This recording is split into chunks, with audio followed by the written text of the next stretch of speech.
అది నిజం ఫాల్సా ట్రూవా అనేది నేను అడుగుతాం మిమ్మల్ని, ఓకేనా? ఇప్పుడు మనం మొదటి యోహాన్ పత్రిక, ఎస్, మొదటి యోహాన్ పత్రిక 5వ అధ్యాయము 3వ వచనం చద్దాం అందరం. మొదటి యోహాన్ పత్రిక 5వ అధ్యాయము 3వ వచనం. మైక్లో చేస్తారా? మైక్లో ఇక పక్కకి ఉంది. ఓకే, మొదటి యోహాన్ పత్రిక 5వ అధ్యాయం 3వ వచనం. ఓకే, మనము ఆయన ఆజ్ఞలను గైకొనుటయే దేవుణ్ణి ప్రేమించుట.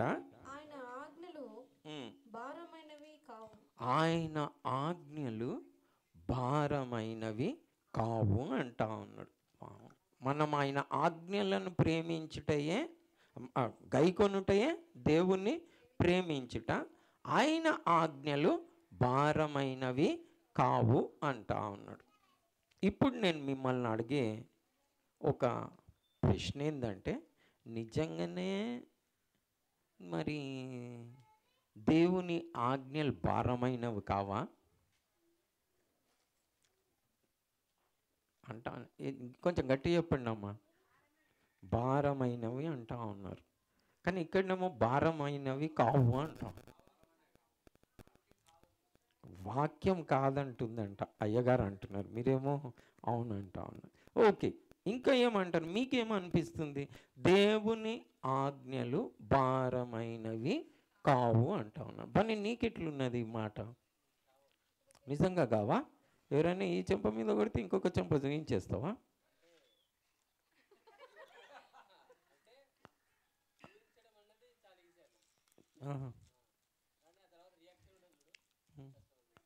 అచ్చా, చూయిస్తే కొడితే మనకి మళ్ళీ కష్టమవుతుంది అంటావా?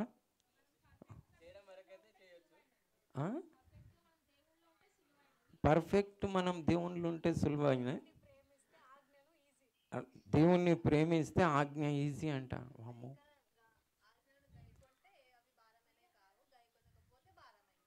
మరి బాపురే, ఆజ్ఞను గైకుంటే భారమైనవి కావు, లేకపోతే భారమైనవి. దేవుణ్ణి ప్రేమిస్తే భారమైనవి కావు. ఇంకా ఏం హరిస్తాము? నువ్వేమనుకుంటున్నావు? అంటే మంచి క్వశ్చన్ కదా, మనం ధ్యానిస్తున్నాం, యవనస్తులం ధ్యానించాలి. ఆయన ఆజ్ఞలు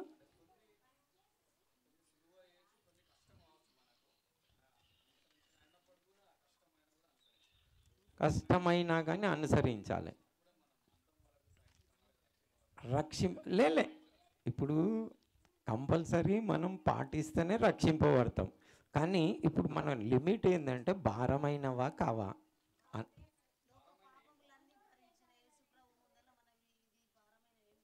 లోక పాపములు భరించిన యేసు అంటే శిల్వ మరణం పొందిన దానము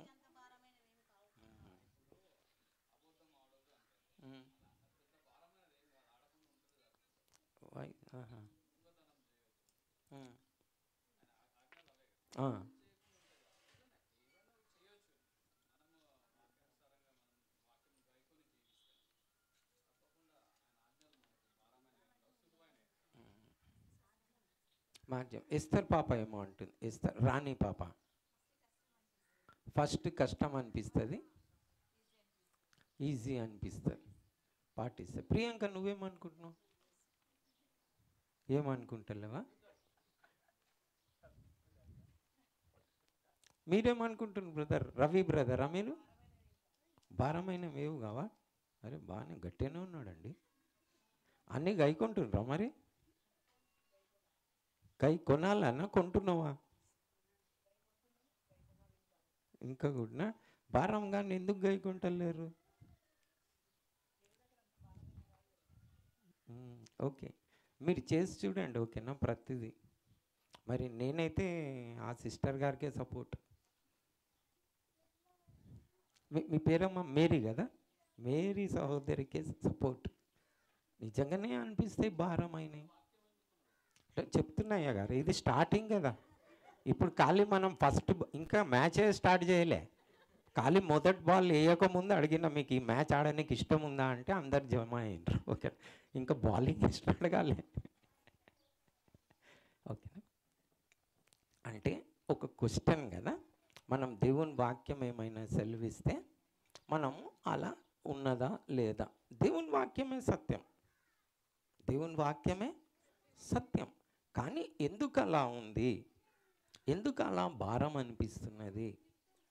బహుశా ఒకటి రెండు తమ్ముడు అన్నట్టు ఏంటంటే అబద్ధం ఆడొద్దు, దొంగతనం చేయొద్దు, చలో ఈజీగా ఉన్నది నాకు. కానీ భూమిపైన ధనం సమకూర్చుకోవద్దు, జరా కష్టంగా ఉన్నది. ఒక్క చెంప కొడితే రెండో చెంప చూపించాలి, కష్టంగా ఉన్నది కదా. ఒక్క మైలు నడవమంటే 2 మైళ్ళు నడవాలి. నీ పై వస్త్రం తీసుకుంటే అంగి గుడి ఇచ్చేయాలని అన్నాడు. కాబట్టి ఇవి చేయడానికి మనకేమవుతున్నది, కష్టమవుతా ఉన్నది. అంటే నిజంగానే మనం యథార్థంగా ఒప్పుకుంటే, అంటే మనం యేసుక్రీస్తు ప్రభు తరఫున, బైబిల్ తరఫున వాదన చేయాలంటే ఎస్ ఇది కరెక్ట్ అని చెప్పొచ్చు. కానీ గైకొనేటప్పుడు ఏదైతున్నదో, గైకొనేటప్పుడు నిజంగా దానికి రుజువు ఏంది? మనం గైకొంటున్నామా? ఇప్పుడు కోపపడొద్దు అని ఆజ్ఞ క్లియర్గా ఉన్నది, కానీ మనం దాన్ని గైకొంటున్నామా? గర్వపడవద్దు అన్న ఆజ్ఞ ఉన్నది, దాన్ని గైకొంటున్నామా? ఎందుకు గైకొనట్లేదు మనము? రీజన్ ఏంది? ఎందుకు అలా జరుగుతూ ఉంది? మరి ఆయన ఆజ్ఞలేమో భారమైనవి కావు అంటా ఉన్నాడు. రెండైతే చాలా సూపర్ జవాబులు ఇచ్చిండ్రు. మనం దేవుణ్ణి ప్రేమిస్తే ఆయన ఆజ్ఞలు భారమైన. నువ్వేం చెప్పినావు పాప?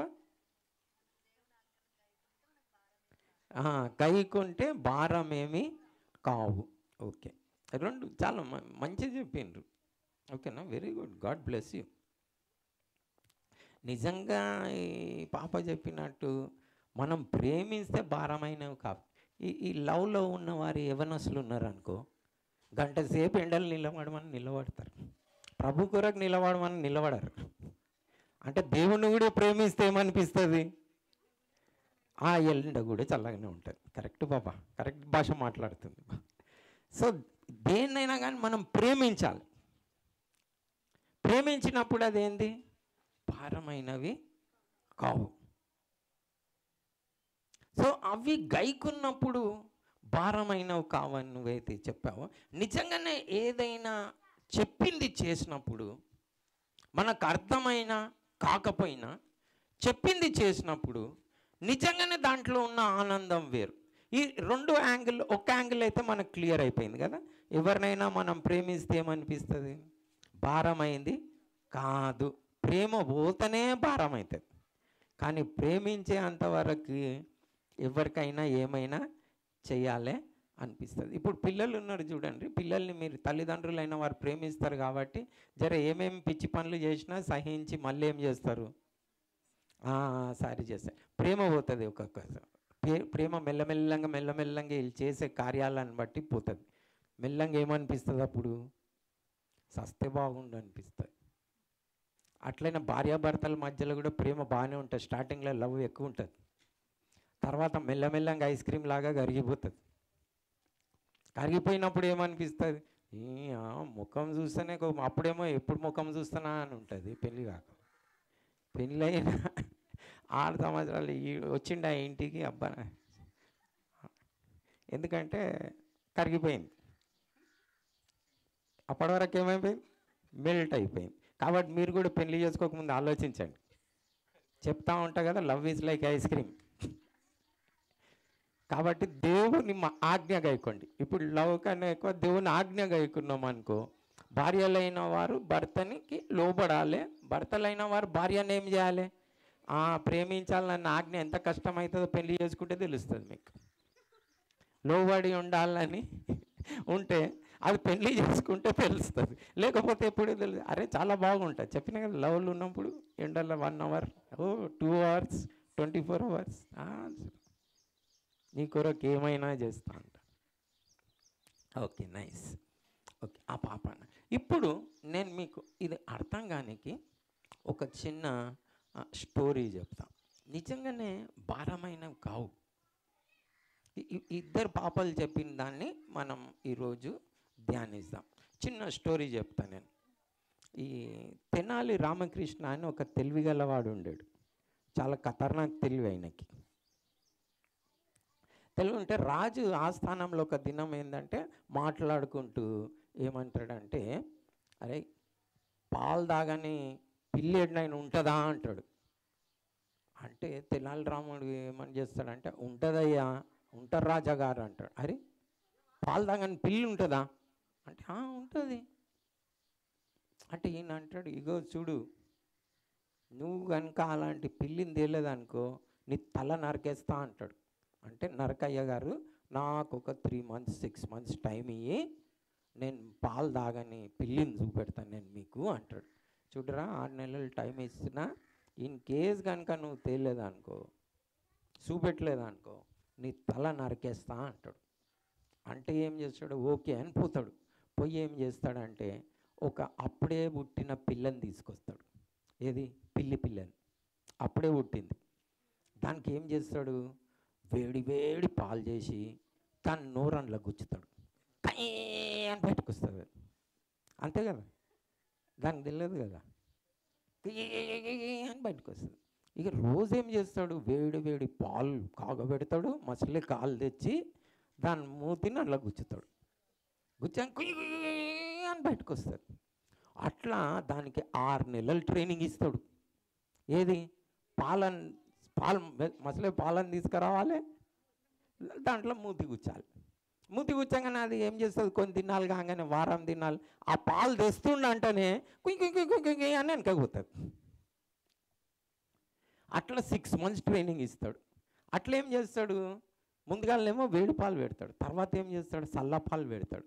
దాని కలర్ చూస్తేనే చాలా, అరే మూతి గుస్తాడు రా నాది ఇంట్లో అని భయపడి ఏం చేస్తుంది, వెనకపోతుంది. ఆ తెల్ల కలర్ చూస్తే చాలా దానికి, అది ఏమవుతుంది వెనక. అట్లా ట్రైనింగ్ ఇస్తాడు. రాజు దగ్గరికి పోతాడు. పోయి, ఇగో అయ్యగారు, పెద్దగా అవుతుంది కదా, మాంసం అంతా పెట్టి దానికి మంచిగా పెద్దగా చేస్తాడు. కానీ పాలు మాత్రం చూస్తే ఏం చేస్తుంది అది, భయపడతాడు. రాజుకు చెప్తాడు, ఇగో అయ్యగారు, ఇగో ఇంత చక్కటి పిల్లి, అందమైన పిల్లి, ఆరోగ్యమైన పిల్లి, పాలే తాగదు చూడండి అంటాడు. అంటే రాజు, సేవకులారా రండి, దీనికి పాలు పెట్టరా మంచి చిక్కయి. అది పాలను చూస్తేనే భయపడి వెనకపోతుంది. అరే నీకు భయపడుతుంది, వేరేని వీళ్ళు అని. అట్లా 2-3 ట్రై చేస్తాడు. ట్రై చేస్తే పాలను చూడంగానే భయపడి వెనకపోతుంది. యాక్చువల్గా పిల్లికి పాలు అన్నది ఇష్టం ఉంటుంది, కానీ ఏం చేసిండు, దీనికి ఉల్టా ట్రైనింగ్ ఇచ్చిండు. ఏం చేసిండు, ట్రైనింగ్ ఉల్టా ఇచ్చిండు కాబట్టి అది పాలను చూసి ఏమనుకుంటున్నది, అన్ని పాలు ఇట్లనే ఉంటాయి అనుకుంటుంది. ఏంది, వేడిగా ఉంటుంది, నా మూతి కాలుతుంది అనే అనుకుంటుంది. పాపం దానికి చల్లపాలు టేస్టీగా ఉంటుంది అని తెలియదు. పాపం ఎందుకు తెలియదు, చిన్నప్పటి నుంచి ట్రైనింగ్ అట్లా ఇచ్చిండు, భయం గుర్తుండబెట్టేసిండు. సో ఈ స్టోరీ యొక్క మోరల్ ఏంటంటే, యాక్చువల్గా భారమైనవి ఎందుకు అని అనుకుంటున్నారు మనకంటే, యాక్చువల్గా సాతానుడు ఏం చేసిండంటే మూతి కాల్చేసిండు మన. ఏంది, అన్నిట్లో ఏంది, సత్యం చెప్తే కొన్ని కష్టాలు వస్తాయి, అబద్ధం ఆడితే ఏమవుతుంది, అరే టెంపరీ అని ఏమైపోయింది. మనుషులందరికీ సాతానుడు చెప్పిందే రైట్ అనుకుంటున్నారు. ఎందుకు అనుకుంటున్నారు, అలాంటి చిన్న చిన్న అనుభవాలు. ఇగో చూడు, నువ్వు ఇప్పుడు స్కూల్కి లేట్ పోయినావు కదా, చిన్నగా అబద్ధం చెప్పేసి మా మమ్మీకి బాగలేదని టీచర్ కొట్టదు. లేకపోతే నేను పండుకున్నా అంటే ఏం చేస్తుంది, టీచర్ కొడుతుంది. ఎందుకురా బాబు ఆ దెబ్బలు, చూసినావా, నా మాట చెప్పినావు అనుకో నీకు దెబ్బలు తప్పుతాయి అని అబద్ధం నేర్చుకుంటాం కదా. యాక్చువల్గా ఎందుకు, చిన్నది ఎస్కేప్ కానికి. కానీ ఏది మంచిది, సత్యమే మంచిది. దేంట్లో పరువు వస్తుంది, సత్యం చెప్తేనే పరువు వస్తుంది. అబద్ధం ఆడితే ఏమవుతుంది, పరువు పోతుంది. అట్లా వాస్తవానికి ఏమైందంటే, మానవులందరికీ ఈ ఏదైనా తోటలో నుంచి ఉన్న ప్రాబ్లమే. దేవుని మాట కంటే ఎక్కువ సాతాన్ మాటనే వినడం జర మంచి అనిపిస్తుంది. అట్లా విని విని విని ఏమైపోయిందంటే ఈ పాలు యాక్చువల్గా తాగాలి పిల్లి, కానీ సాతానుడు ఏం చేసేసిండు, ఉల్టా ట్రైనింగ్ ఇచ్చేసేసిండు. అరే అబద్ధం ఆడితే నువ్వు పట్టుడు పడతావు, ఎస్కేప్ అవుతావు, సత్యం చెప్తే పట్టుడు పడతావు, కాబట్టి నువ్వేం చెయ్యి, అబద్ధమే ఆడని ట్రైనింగ్ ఇస్తే మనకేమైపోయింది, అబద్ధమే మంచిది, అబద్ధమే మంచిది, అబద్ధమే మంచిది అనుకొని అబద్ధం ఆడుతూ ఉన్నాం. కానీ వాస్తవానికి ఏది మంచిది, దేవుని వాక్యమే సత్యం. సో అవి భారమైనవి ఎందుకు అనిపిస్తున్నాయి అని అంటే మనకు అట్లా కూర్చుండిపోయింది సైట్లా. ఏమని, అరే ఇవన్నీ నిజంగానే భారమైనవి అని అలా కూర్చుండిపోయినాయి. సాతానుడు అలా విత్తేసిండు, మనకు అట్లా అలవాటైపోయింది, మనం అలా బ్రతుక్కుంటూ వచ్చేస్తూ ఉన్నాం. అందుకని నేను యవనస్తులకి ఈ మాట ఎందుకు చెప్తున్నా అంటే, మీరు ఇప్పటి నుండి మీరు ట్రై చేయండి, ప్రభువా మీ ఆజ్ఞను నేను గైకొంటా అని దాన్ని ట్రై చేయండి. ఈ సత్యం, దేవుని మాట సత్యం. అది పింకి పాప అన్నట్టు అవి చేస్తే అవి నిజంగా ఆశీర్వాదకరం, అది ఆనందం, నిజంగా భారమైనవి కావు. చేస్తే నిజంగానే దాన్ని టెస్ట్ చేయొచ్చు. దీనికి నేను ఇంకొక రియల్ స్టోరీ చెప్తా, ఓకేనా? ఇది నేను అనుకుంటున్నా చైనాలోనే జరిగింది అనుకుంటున్నా, అయినా నాకు తెలియదు. ఇక్కడ ఒక మిషనరీస్ పోతారు కదా ఊర్లకి క్రీస్తుని ప్రకటించడానికి. అలా ఒక రిమోట్ అడవి జాతి ప్రజల లాంటి వారి మధ్యలోకి ఒక దేవుని సేవకుడు వెళ్ళాడు, మిషనరీ వెళ్ళాడు. వెళ్ళి వారి యొక్క జీవితంని వారికి ఇలానే చెప్తా ఉన్నాడు. వారి జీవితంలో కష్ట నష్టాలని చూస్తూ ఉన్నాడు అడవిలో. అంటే పంట సరిగ్గా వాళ్ళకి తెలియదు కదా పంట పండుతుందని, అంటే వ్యవసాయం చేసుకోవచ్చని, అట్లా కొన్ని విషయాలు తెలియవు కదా వారికి. ఈ మిషనరీ పోయి యేసుక్రీస్తు ప్రభుని ప్రకటిస్తే ఎండాకాలం వస్తే వారికి మంచి, వర్షాకాలం కొన్ని చలికాలంలో అంతా నది పారుతూ ఉంది, మంచి నీళ్ళు వస్తూ ఉన్నాయి, వీళ్ళకి ఏమీ కష్టం లేదు, బాగున్నది. ఎండాకాలం వచ్చింది, ఈ మిషనరీకి నీళ్ళు తాగుదామన్నా కానీ నీళ్ళు లేవు. ఎంతో దూరం పోయినా కానీ ఒక గ్లాస్ నీళ్ళు దొరుకుతలేవు. వీళ్ళేమో అట్లనే అలవాటు అయిపోయింది వాళ్ళకి, అట్లా కొన్ని మైళ్ళు నడుచుకొని పోయి నీళ్ళు తాగకుండా అట్లా ఉండి ఏదో దొరికిన బుడిద నీళ్ళు తాగేసి అట్లా అలవాటు అయిపోయింది. వీళ్ళకి ఏం బాధ అనిపిస్తలేదు, బతుకుతున్నారు. కానీ ఈ మిషనరీ చూసి మరి ఈయనకేమో బాధ కలుగుతున్నది, నీళ్ళు లేవు. వీళ్ళకి చెప్తున్నాడు, మీరు ఇంత బాధ ఎందుకు పడుతున్నారు, మీరు అంత దూరం ఎందుకు నడుచుకుంటున్నారు, నేను నాకు మీరు సహాయం చేస్తే మనం బావి దవ్వుదాము, బావి దవ్వుతే నీళ్ళు వస్తాయి అని చెప్పిండు. బాయ అంటే ఏంది అని మనం చిన్నపిల్లల్ని మరణం అంటే ఏందని అడిగినాం చూడు. బాయ అంటే ఎక్స్ప్లెయిన్ చేసిండు, తవ్వాలి, లోపటి నీళ్ళు వస్తాయి, పట్టుకొని తాగాలి అన్నాడు. అడిగింది, వాళ్ళకి తెలియదు కదా భాష అవి ఇవన్నీ. ఇదేంది తవ్వాలా, తవ్వుతే కింద నీళ్ళు వస్తాయా, ఏడొస్తాయి, ఈడ లేవే అని కొంచెం తవ్వుతారు. తవ్వి ఏడొచ్చినాయి నీళ్ళు, ఉత్త వేస్ట్ మాటలు చెప్తున్నావు నువ్వు. మాకైతే నీళ్ళు పైనుంచే వస్తాయని తెలుసు, కానీ కింది నుంచి నీళ్ళు వచ్చేది మాకు తెలియదు. ఏది తెలుసు వీళ్ళకి, పైనుంచి అంటే వర్షం పడుతుంది నీళ్ళు వస్తాయి, కానీ బావి తవ్వలే, వాళ్ళకి తెలియదు. ఈ మిషనరీ అంటాడు, నా మాట వినండిరా బాబు, నేను చెప్తున్నా కదా, నా మాట వినండి, నాకు తెలుసు, మనం బావి తవ్వుదాం అంటాడు. వీళ్ళకనండి ఈ మిషనరీకి జర పిచ్చి పట్టింది, ఎక్కడనైనా కింద తవ్వుతే నీళ్ళు వస్తాయా, పైనుంచి వస్తాయి, కానీ అయినా కానీ నీళ్ళు కింది నుంచి పైకి ఎట్లు వస్తాయి అని వీళ్ళకి చాలా డౌట్. అయితే ఈ మిషనరీ ఏం చేసిండు, చెప్పిండు ఎవ్వరు ముందుకు రాకుంటే ఈ మిషనరీ ఏం చేసిండు, తాను ఒక్కడే, వీళ్ళకి తెలియదు కదా పాపం, ఒక్కడే ఏం చేసిండు, బావి తవ్వడము స్టార్ట్ చేసిండు. ఒక్కడే బావి తవ్వడం అంటే చాలా కష్టమైన పని కదా, చాలా కష్టమైన పని. సో ఈ మిషనరీ మెల్లంగా తవ్వుకుంటా లాస్ట్కి బావి తవ్వేటప్పుడు ఈ మిషనరీని ఒక్కొక్క దినం వస్తారు, బ్రెయిన్ లేదు ఈ మిషనరీకి, ఈ దేవుని సేవకునికి బ్రెయిన్ లేదు, పిచ్చోడు, ఇగో ఇంత దొవ్విండు, మేము చెప్పిన మాట వింటాడా, అస్సలు విన్నాడు, ఈయన అలాగే ఉన్నాడు ఏదో అని రోజు ఈయనను అపహాసం చేయడం. బావి దొవ్వాలంటే మామూలు మాట కాదు కదా. ఈయనను అపహాసం చేసిన ఆ అపహాసాలన్నీ తట్టుకొని నిజంగానే కష్టపడి తాను ఒక్కడే తవ్వుకున్నాడు. నీళ్ళు రానే వచ్చినాయి. అందరూ ఏమయ్యారు, షాక్ అయిపోయింది. అరే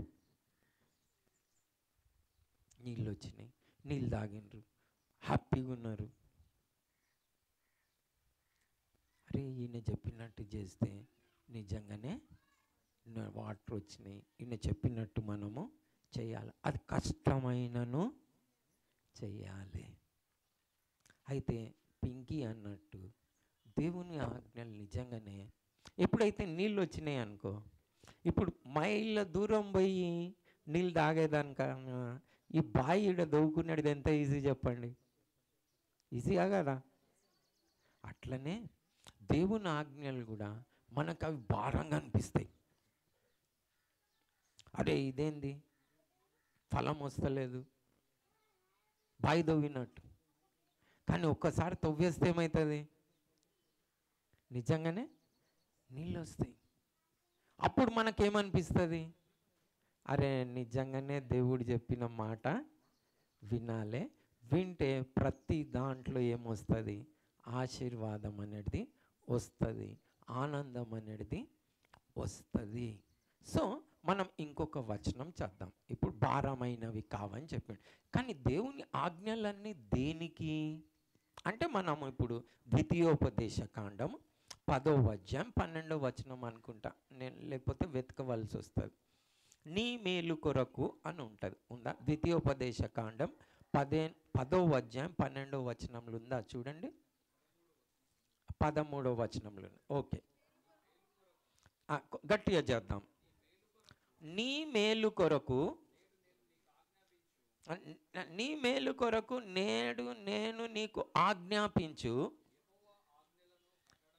యెహోవా ఆజ్ఞలను కట్టడలను అనుసరించి నడుచుకొందునను మాట, అనుసరించు ననుకున్న మాట కాక నీ దేవుడైన యెహోవా నిన్ను మరి ఏమి అడుగుచున్నాడు, నిన్ను మరి ఏమి అడుగుతా ఉన్నాడంట.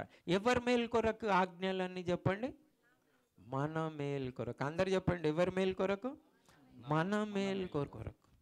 యాక్చువల్ ఆజ్ఞలు మనకి అన్నీ కూడా దేవుడు చెప్పిన ప్రతి ఆజ్ఞ చూడండి మన మేలు కొరకు, మన ఆశీర్వాదం కొరకు. మన జీవితంలో ఆశీర్వాదం ఎందుకు లేదు అని అంటే ఆ ఆజ్ఞలను పాటించట్లేదు. మనకు చూడంగానే బాయిలాగా అనిపిస్తున్నది, నమ్మడానికి ఇష్టం అనిపిస్తలేదు, అందు గురించి అవి భారంగా అనిపిస్తున్నాయి. కానీ ఎప్పుడైతే మనం ఆ మాటలను గైకుంటామో, అలా చేస్తామో, నిజంగా దాంట్లో ఉండే వచ్చే ఆశీర్వాదము మేలు చాలా గొప్పది. అవన్నీ మన మేలు కొరకు, నిజంగా భారమైనవి కావు, అవన్నీ మన ఆశీర్వాదం కొరకు. సో మీరు యాక్చువల్గా చెయ్యడం స్టార్ట్ చేయాలన్నమాట. అవి మనకి అవి ఏమంటారు, మనకి విశ్వాసం ఉన్నా లేకపోయినా, అవి కరెక్టా రాంగా అని అనకపోయినా, ఫస్ట్ దేవుడు ఏది చెప్పిండో దాన్ని చేయడము నేర్చుకోవాలి. ఒక్కసారి కనుక చేయడం స్టార్ట్ చేసినాం అనుకోండి, దాని రుచే వేరు. నేను నిజంగా మార్మనిషి పొందినప్పుడు నేను అబద్ధం ఆడొద్దు అనుకున్నా. నా వ్యాపారం అబద్ధం ఆడకుంటే, నా ఒక స్నేహితుడు ఉన్నాడు, అతను 5 గవర్నమెంట్ ఉద్యోగాలు వదిలిపెట్టేసి 4 వదిలిపెట్టేసి 5వది చేస్తున్నాడు. ఇప్పుడు రిటైర్డ్ కమిషనర్గా రిటైర్డ్ అయ్యిండు, లేబర్ కమిషనర్గా. అతను అన్నాడు, అంటే అప్పుడు మేము యంగ్, అరే నన్ను ఇంగ్లీష్లో అన్నాడు అన్నమాట, ఇంగ్లీష్లో తిట్టిండు, you will become a laughing stock in society అన్నాడు. నువ్వు అబద్ధం ఆడకుండా వ్యాపారం చేస్తే నవ్వుల పాలవుతావురా ఎవరికైనా అబద్ధం ఆడకుండా వ్యాపారం చేస్తారా? చూసినావా నువ్వు అన్నాడు. నేను చూసినానో చూడలేదో వేరే మాట, ఫస్ట్ నేనైతే అబద్ధం ఆడ, నేను మారు మనసు పొందినా, నేను ప్రభుని అంగీకరించిన, నేను అలా అబద్ధం ఆడా అని నేను ఖచ్చితంగా కూర్చున్నాను అన్నమాట. ఖచ్చితంగా కూర్చుంటే ఇంతకుముందు ఏంది, కరెంటు పోకపోయినా కానీ కరెంటు పోయింది అందుకని పని కాలేదని అబద్ధం ఆడుతుండే, ఈజీ వే.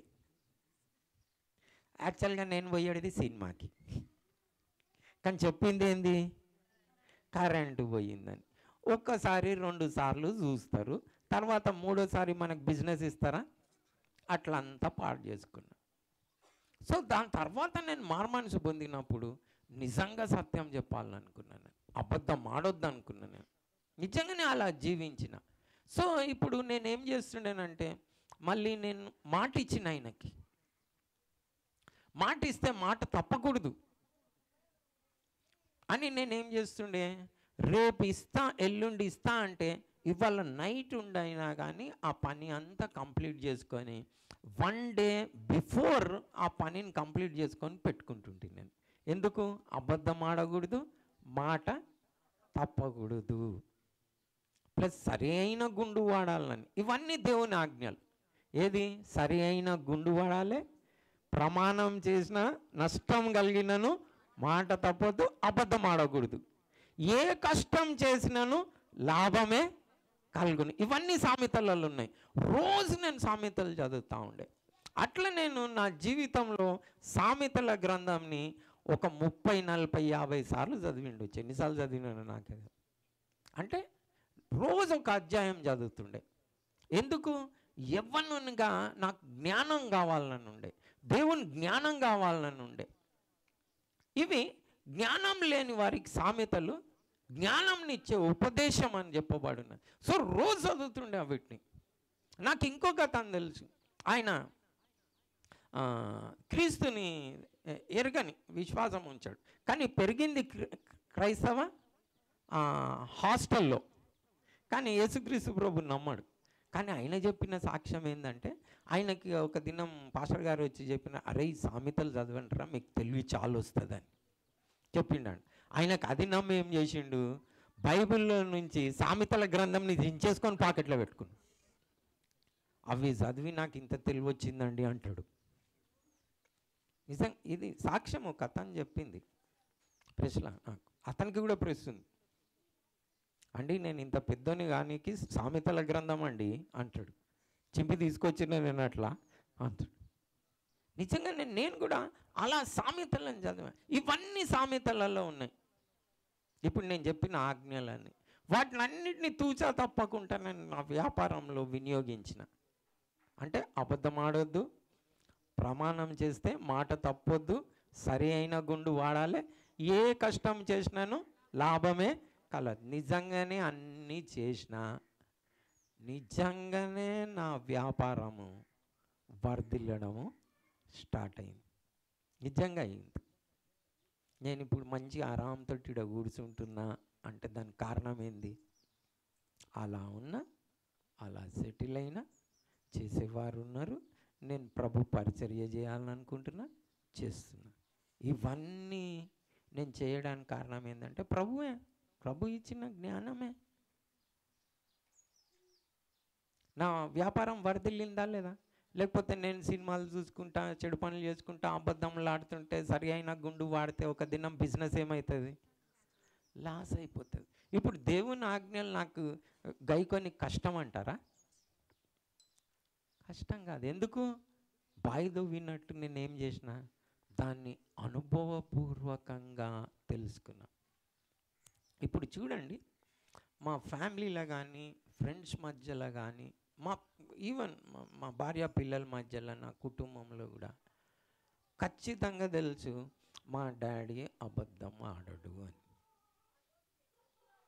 నా పరువు పెరిగిందంటారా, తరిగిందంటారా? నా స్నేహితులకు తెలుసు, బంధుమిత్రులకు తెలుసు, ఎవరికైనా తెలుసు నా పరువు. అదే నేను కొంతమంది సేవకులను కూడా చూసిన, జోకులని ఏదో చిన్న చిన్న మాటలకు కూడా అబద్ధం ఆడేస్తున్నారు. ఆడేస్తే ఏమవుతుంది? ఆ పాస్టర్ గారు ఇట్లనే చెప్తారులే. ఏమైంది? పరువు పోయిందా? ఎస్, పోయింది. సో మీరు, నా సలహా ఏంటంటే, నిజంగానే ఆజ్ఞలన్నీ మీ మేలు కొరకు కనిపించడానికి అలా భారంగా కనిపిస్తాయి, కానీ ఒక్కసారి చేస్తే అది కష్టమైనప్పుడు. నిజంగా చూడండి, నేను ఇవి చిన్న చిన్న లెవెల్లో చెప్పిన. పెద్ద లెవెల్ ఏందో తెలుసా? భార్యాభర్తల మధ్యలో పొట్లాటలు అవుతాయి. అంటే నా భార్య ఏం దేవదూత కాదు, నేనేం దేవదూత కాదు, పైనుంచి ఊడిపడలే, మనుషులమే. ఆమెన్. మీరు కూడా ఏం ఊడిపడలే, పొట్లాటలు అవుతాయి కదా, కానీ ప్రభు చెప్పినట్టు చేస్తే అవుతాయా? సమస్య అనేది. చాలామంది ఏం చేస్తున్నారో తెలుసా? గోడుతోటి పోయేదాన్ని గొడ్డలు వారి. నువ్వు అంటావా? ఒక్క మాట అంటావా? నేను 2 అంటా. అని 2 కాదు, 20 కాదు, 100 అనేస్తున్నారు. వీళ్ళు ఖాళీ వాళ్ళ అమ్మనంటే మీ తాతని ముత్తాతని అందరు దొంగలు రా అని స్టార్ట్ అయిపోతారు. నువ్వు మా నాయనని అంటావు, మీ తాత, మీ కాందాన్, మీ ఊరే దొంగది, నేను ఎంత మంచోళ్ళమని స్టార్ట్ అవుతుంది. యాక్చువల్గా ఏమైంది? తగ్గించుకుంటే గోరుతోటి పోతుంది. ఏం పోతుంది? ఈ చెంప కొట్టినావా? కొట్టినావు, ఓకే. 2 చెంప చూయించు. ఎన్ని కొడతాడు? నువ్వు అలా కొడతా ఉంటే ప్రభు చూసుకుంటూ ఉంటాడా? లే. నువ్వు అలా తగ్గించుకుంటుంటే నీకు జయం రాదా? 100% వస్తుంది. కానీ తగ్గించుకోవడానికి అలా రెడీగా లేరు. కాబట్టి ఏమవుతున్నది? ఇంట్లలో పోట్లాటలు అవుతున్నాయి. కానీ మా ఇంట్లో నేను సాక్ష్యం చెప్పగలుగుతాను. నేను అలాంటి శోధనలు ఎన్నో వస్తాయి, కానీ ప్రభు మృదువైన మాట కోపం ఏం చేయను, చల్లార్చును. కీడు చేయి వారికి మేలు చేయాలి. కీడు చేసే వారికి ఏం చేయాలి? మేలు చేయాలి. ఎందుకు పోట్లాటలు అవుతున్నాయి? ఎందుకు అసమాధానం ఉన్నది ఎక్కడనైనా అంటే, ప్రభు చెప్పినట్టు చెయ్యడానికి ఇష్టపడతలేం. మన జీవితంలో సమాధానము ఎందుకు లేదు, నెమ్మది ఎందుకు లేదు, ఆశీర్వాదం ఎందుకు లేదు అంటే, దాని కారణం ఏమనుకుంటున్నామంటే, అరే ఇట్లా చెప్తే ఎవరు వింటారు అని. లే, మీరు చేసి చూడండి. ఖచ్చితంగా ఖచ్చితంగా నేను దానికి సాక్షిని. నేను ఇక్కడ కూర్చొని ఉన్నా, ఏవైతే మీతో చెప్తున్నానో చూడండి, అవి చేసి కూర్చొని ఉన్నా నేను ఇక్కడ. ప్రభు చెప్పినట్టు మామూలుగా కూర్చోలే. నాది పెళ్ళి కూడా అయ్యింది.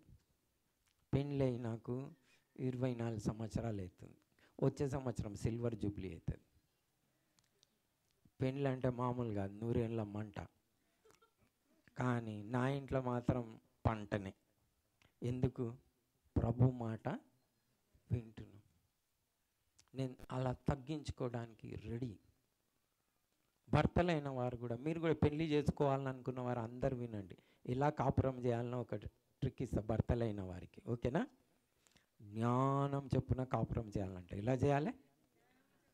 చూడండి, అట్లనే ఉన్నదా అని 1 పేతురు పత్రిక 3వ అధ్యాయం 7వ వచనంలో ఉన్నది, ఓకేనా? మీరందరూ కూడా పెళ్లి చేసుకోవాలంటే నా మాట వింటేనే, ఈ దేవుని ఆజ్ఞలు వినాలంటే పెళ్లి చేసుకోండి. లేకపోతే నా సలహా ఏంటంటే పెళ్ళి చేసుకోకండి. చాలా ఆనందంగా ఉంటారు. రాసి ఇమ్మంటే రాసి ఇస్తాను, నేను రాసి ఇచ్చేస్తాను. నేను ఇప్పుడు రాసి ఇచ్చేసిపోతాను, ఓకేనా? 3వ అధ్యాయం 7వ వచనం, ఎందుకంటే బైబిల్ గ్రంథమే చెప్తా ఉన్నది. 1 పేతురు పత్రిక 3వ అధ్యాయం 7వ వచనం, అటువలే పురుషులారా, జీవమును కృపావరంలో ఎరిగి భార్యను ఏం చేయాలి? చాలామంది అవమానిస్తారు. తెలివి లేదు, ఏం లేదు, బుద్ధి లేదు, సంపాదన లేదు, నోరు మూసుకోను అని అంట. బైబిల్ గ్రంథమేమో సన్మానించమని చెప్తాను. కానీ సన్మానించి చూడండి, పొట్లాటలు తక్కువైతాయి. ఒక దేవుని సేవకుడు చెప్పిండు, చాలా అనుభవగాడు, ఆ అనుభవం ఉన్న దేవుని సేవకుడు, చూడనైనా నువ్వు పెళ్లి చేసుకున్న తర్వాత మంచిగా ఉండాలంటే యెహోవాయే దేవుడు, యెహోవా తప్ప వేరొక దేవుడు నీకు ఉండవద్దు అన్న మినిస్ట్రీ నీదే అన్నాడు. ఇదేం మినిస్ట్రీ అని అడిగిన. అంటే నీ భార్య చెప్పిందే రైట్ అని నువ్వు వండు, నీ భార్యను తప్ప వేరేని పొగిడినావు అనుకో, ఇంట్లో అన్ని పొట్లాటలే తీరా బాబు అని చెప్పి. ఏం చేసినా వండినా భార్య అనేదే మంచిగా ఉందని చెప్పాలి చూడు. లేదు వేరేళ్ళు వండింది మంచిగా ఉన్నది అనుకో, అయిపోయింది స్టోరీ అన్నాడు. ఓకే, అనుభవాలు ఇవి. అంటే ఎందుకు చెప్తున్నా నేను, మీరు దేవుని మాట వినాలి. జ్ఞానం చెప్పున వారిని సన్మానించి అంతరం కలగకుండానట్లు జ్ఞానం చెప్పున వారితో ఏం చేయాలి? కాపురం. దేంతో చేయాలి? జ్ఞానం చెప్పున. ఈ జ్ఞానం అంటే మనకు తెలుసు కదా, పైనుండి వచ్చు జ్ఞానం ఏంది? ఒకసారి చేద్దాం. 3వ అధ్యాయం 14వ వచనం నుండి ఎన్నో వచనం, యాకోబు పత్రిక 3వ అధ్యాయం 15. వెరీ గుడ్ పింకీ, ఫాస్ట్ తీస్తున్నాను. ఇంతకుముందు చెప్పింది ఇంకా అట్లనే మెమరీలు ఉన్నట్టున్నది. Very good. ఓకే, 15వ వచనం చేద్దాం. యాకోబు పత్రిక 3వ అధ్యాయం 15వ వచనం.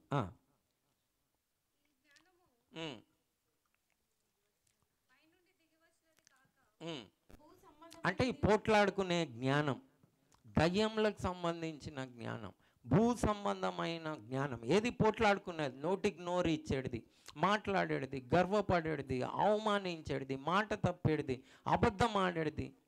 ఇవన్నీ దయ్యములకు సంబంధించిన జ్ఞానం, భూ సంబంధమైన జ్ఞానం. అయితే పైనుండి దిగి వచ్చు జ్ఞానము,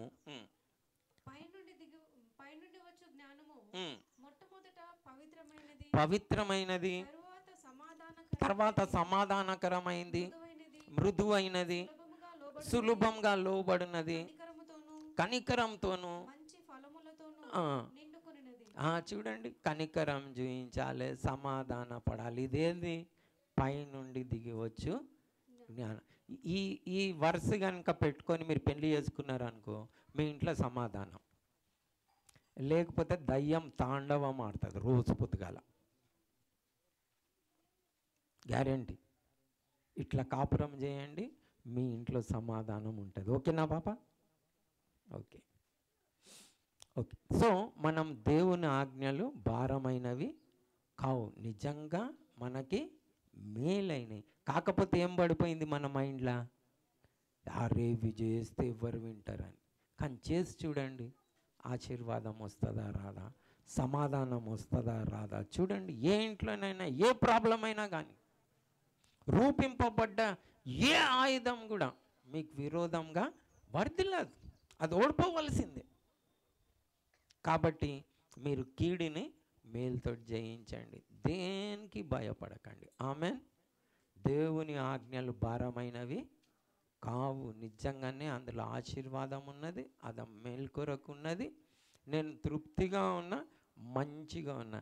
ఈరోజు కూడా నేను ఈరోజు మీతోటి కూడా ఇంత సమాధానంగా నెమ్మదిగా కూర్చున్నానంటే దానికి నేను ఇంకొక ఆజ్ఞను కూడా పాటిస్తా. అదేంటంటే అన్న వస్త్రములు కలిగి తృప్తి కలిగి ఉండే ఆజ్ఞను కూడా పాటిస్తా. ఒకవేళ ధనం వెనుకనే పరిగెత్తినాను అనుకోండి, ఎంత అవుతుండేనంటే ఈరోజు మీ మధ్యలో కూర్చొని నేను దేని వెనుక పరిగెత్తుతా? ధనం వెనుకనే. నా ప్రెస్లో అందరు సాయంత్రం వచ్చేటప్పుడు పోతుంటే ఏడికి పోతున్నావు అని అడుగుతారు. మీటింగ్కి పోతున్నాను. పైసలు వద్దా నీకు? పోతున్నావు ప్రెస్ విడిచిపెట్టేసి అని అంటుండే. నాకు వద్దు అంటుండే. పైసలు లేనివాడు ఎవడైనా లోకంలో ఉన్నాడా అంటే ఏంది, నేను ఉన్నా కదా అంటుండే. నా చుట్టుపక్కల ఉన్న అందరూ వారు నిజంగా కార్లలో తిరుగుతారు. 3 అంతస్తుల బిల్డింగ్, 50 మంది పనివారులు ఉన్నవారు ఉన్నారు నా చుట్టుపక్కల అంతా. నా ప్రెస్ నుంచి చూస్తేనే ప్రగతిగా అనిపిస్తుంది. ఏషియాలో నంబర్ 1 ప్రెస్. వాళ్ళని చూసినప్పుడు నాకేమనిపిస్తుంటేనే, అబ్బా నేను కూడా అంత పెద్ద ప్రెస్ పెట్టాలి, అంతమంది ఉండాలి. నో ప్రభువా, నీ పరిచర్యకు మించిన ఆనందం కానీ ఆశీర్వాదం కానీ లేదు నాకు. సో ఈరోజు మీ మధ్యలో పరిచర్యలో కూర్చున్నా అంటే దానికి కారణం దేవుని మాటని, ఈ ఆనందం ఉన్నది. నేను ఇంటికి పోయి సమాధానంగా పండుకుంటా. ఇంకొకటి కూడా నేను నా జీవితంలో జరిగిన సాక్ష్యం చెప్తాను, మంచిగా వినండి, ఓకేనా? కష్టం అనకుండా వినాలి. నిజంగా మరి మేము అజీజ్ నగర్ బబ్లు వాళ్ళ ఊరికి నేను నా భార్య మరి మిషనరీస్గా పోయినాం. నిజంగా నేను పోయిన కాలంలో వాళ్ళ ఊర్లో 5,000కు కూడా ఎకరం, 5,000 ఉండేనా ఎకరం, 5,000 10,000 ఎకరం ఉండే. ఇప్పుడు 4 కోట్లు. ఇప్పుడు వాళ్ళ ఊర్లో నేను పోయినప్పుడు 5,000. వాళ్ళ ఊర్లో ఏం వసతి లేకపోతుండే. మేము మరి అక్కడ పోయినప్పుడు ఇక అంటా ఉండే, కొంతమంది అన్నారు కూడా, ఏడుకొచ్చినంటే ఇక్కడ స్కూల్కి వచ్చినామమ్మ పని చేసి, అచ్చా బతకనికి వచ్చినారంట. లేలే బతక విడిచిపెట్టి వచ్చిన నేను, నాకు ఇన్కమ్ విడిచిపెట్టి పోయినాం. కానీ వాళ్ళు అట్లా అంటూ ఉండే. కానీ మేము ఆ ఊర్లో స్కూల్లో పిల్లలను పెంచుదామని ఇట్లనే మేము ఆ స్కూల్లో మరి మా భార్య ప్రిన్సిపల్గా పనిచేసింది. మా భార్య మరి పిహెచ్డి అయినా కానీ మేము మా గవర్నమెంట్ ఉద్యోగం వదిలిపెట్టుకొని, నా భార్యకి గవర్నమెంట్ ఉద్యోగం వచ్చింది. వస్తే వదిలిపెట్టుకొని మిషనరీగా పోయినా. ఎవరి మాటిని పోయిందంటే నా మాటిని పోయింది. ఇక కష్టాలు వస్తాయి కదా, వస్తాయా రావా? ఊర్లో కష్టాలు వస్తాయి. నీ మాటిన చూడు, ఆ గవర్నమెంట్ ఉద్యోగం చూసుకుంటే ఎంత మంచిగా ఉంటుండే, ఎన్ని డబ్బులు ఉంటుండే. నీ మాటికి నీడికి వచ్చినా నేను అంటుండే ఓకే సరే. సో అలా జరిగిపోయింది. జరిగిపోయిన తర్వాత ఒక దినం మా భార్య క్యాన్సర్ అని తెలిసింది. తెలియగానే అన్నీ ఏమైతే నేను అప్పుడు అన్నా, ఓకే నువ్వు గవర్నమెంట్ ఉద్యోగం సంపాదించుకొని బిల్డింగ్ కడుతుండేనేమో, కడుతుండే, ఓకే నేనేమన్నా కడుతుండేనేమో. అయితే ఏమొస్తుండే చనిపోయిన ఈ దినం దేవునికి పోయి చెప్తావా బిల్డింగ్ కట్టిన నేనని? ఈరోజు తలెత్తుకొని నువ్వు దేవుని సన్నిధికి పోవచ్చు. ప్రభువా, నేను లోకాశల కొరకు పరిగెత్తలే, మీ పరిచర్యలో నేను నా జీవితాన్ని స్పెండ్ చేసిన, త్యాగం చేసిన అని ఈరోజు తలెత్తుకొని నువ్వేం చేయవచ్చు? ప్రభు సన్నిధికి. అవునా కదా? ఎస్ఆర్నో? నేను కూడా బిల్డింగ్ అట్లా ప్రగతిలాగా కట్టుకోవచ్చు. కానీ చనిపోయిన దినం ఏం చేస్తాం? మీరు కూడా ఏం చేస్తారు చెప్పండి? వేస్ట్ అయిపోతాయి కదా. ఏమన్నా వస్తాయా? ఇవన్నీ రావు. సో మేలైంది. ఆమేన్. దేవుని పరిచర్యకు మించిన భాగ్యం ఏది కూడా ఈ లోకంలో లేదు. ఆనందం కూడా లేదు. సంతోషం ఉన్నది అంటే దేవుని మాట వింటనే ఉన్నది, లేకపోతే నాకు తెలుసు ఎంతోమంది నా ప్రెస్ దగ్గర ఉన్నవారు ఏమంటారో తెలుసా? మా ప్రెస్ దగ్గర ఇది నా మొదటి భార్య అంటారు బిజినెస్ని. ఇంటి దగ్గర ఉన్నదంటే రెండో భార్య అంట. దీన్ని మంచిగా చూసుకోకపోతే దాన్ని మంచిగా చూసుకోమంటారు. అని ఏం చేస్తారు? టిఫిన్ కట్టుకొని ఆడనే తింటాడు, ఆడనే తాగుతాడు, ఆడనే ఉంటాడు, లెక్క పెడతానే ఉంటాడు. నిజంగా భార్య పిల్లలకి దగ్గరికి టైం కూడా లేదు వాళ్ళకి. ఎందుకు? వాళ్ళదంతా గుండె లబ్ డబ్ కొట్టుకోదు, ఖాళీ డబ్బు డబ్బు డబ్బే, లబ్బు మిస్సింగ్, డబ్బే కొట్టుకుంటుంది. కానీ ఏమవుతుంది? ఏం కాదు.